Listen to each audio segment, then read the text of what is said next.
బృందావనం దగ్గర ఒక చిన్న గ్రామం తుని. అక్కడ పచ్చని అడవులు, ప్రకృతి రమణీయత, ఆహ్లాదకరమైన వాతావరణం ఉంటాయి. ఆ గ్రామంలో పక్షుల మధ్య ఒక ప్రత్యేకమైన అనుబంధం ఉంది. పిచ్చుకలు, కాకులు, తిత్తిరులు, కబుతరాలు, నెమళ్ళు అన్ని కలిసి ఆనందంగా జీవిస్తుంటాయి. ప్రతి ఏడాది పుష్యమాసంలో ఆ పక్షులు అర్ధరాత్రి ఒక ప్రత్యేకమైన దావత్ ఏర్పాటు చేస్తాయి. ఇది పక్షుల మిత్ర దినోత్సవంగా పరిగణించబడుతుంది.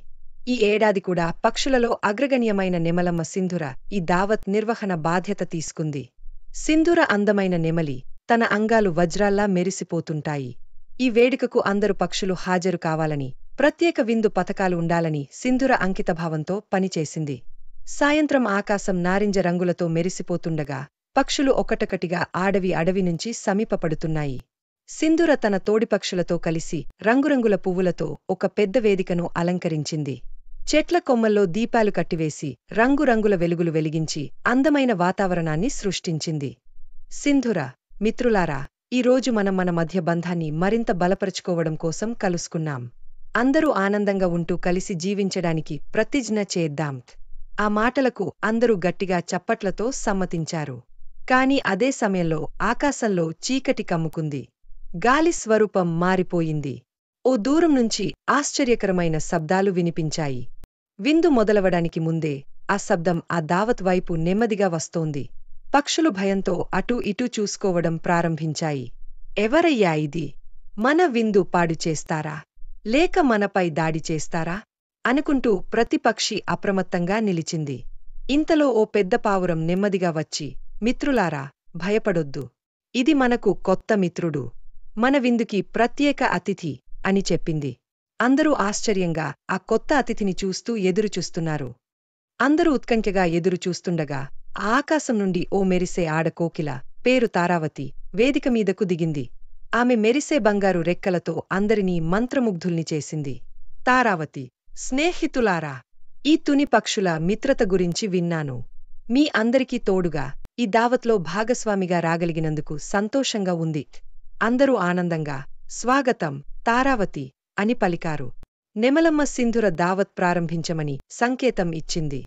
రంగురంగుల పువ్వులతో అలంకరించిన వేదిక, పక్షుల కోసం పండ్లు, గింజలతో అలంకరించిన విందు టేబుల్ అందరినీ ఆకట్టుకుంది. తారావతి తన మధుర గానంతో పక్షులను ఆనందపరిచింది. ఆ పాటకు నెమళ్ళు నాట్యం చేయగా మిగతా పక్షులు ఆనందంతో చప్పట్లు కొట్టాయి. వేదిక మొత్తానికి కాంతులు వెదజల్లాయి. అయితే విందు మూడింట్లోకి వెళ్ళినప్పుడు ఆకాశం అజ్ఞాతంగా మారిపోయింది. గాలి తీయగా పెరుగుతుండగా ఒక్కసారిగా పెద్ద పెద్ద వానతో ధారల వర్షం మొదలైంది. పక్షులు ఇరుక్కుపోయి, ఇప్పుడు ఏమవుతుంది? ఈ వర్షం వేడుకను పాడు చేస్తుందా అని భయపడాయి. సింధుర, వీడ్కోలు వేయకండి. మన వేదికను కాపాడుకోవాలి. ఈ వర్షానికి మన కలసి పని చేయగలిగినంత సమయముంది. తారావతి తన చమత్కారాన్ని చూపుతూ, మనందరం ఒకే చోట చేరి వేదికను కాపాడుదాం. మేము రెక్కలతో వేదికను కప్పగలము అని అన్నది. అందరూ ఉత్సాహంగా పని ప్రారంభించారు. నెమళ్ళు తమ రెక్కలను విస్తరించి వేదికపై రక్షణ కవచంలా నిలబడ్డాయి. పిచ్చుకలు, కాకులు పువ్వులను తెచ్చి తడినుంచి ఆహారాన్ని కాపాడాయి. కొన్ని గంటల శ్రమ తరువాత వర్షం తగ్గింది. పక్షుల ఐకమత్యం వల్లే వేదిక పాడవకుండా ఉండగలిగింది. అందరూ విశ్రాంతి తీసుకుంటూ విందు కొనసాగించారు. వర్షం తర్వాత ఆకాశం తేలికగా మెరుస్తూ చల్లని గాలులు వీస్తున్నాయి. ఈసారి విందు మరింత ప్రత్యేకంగా మారింది.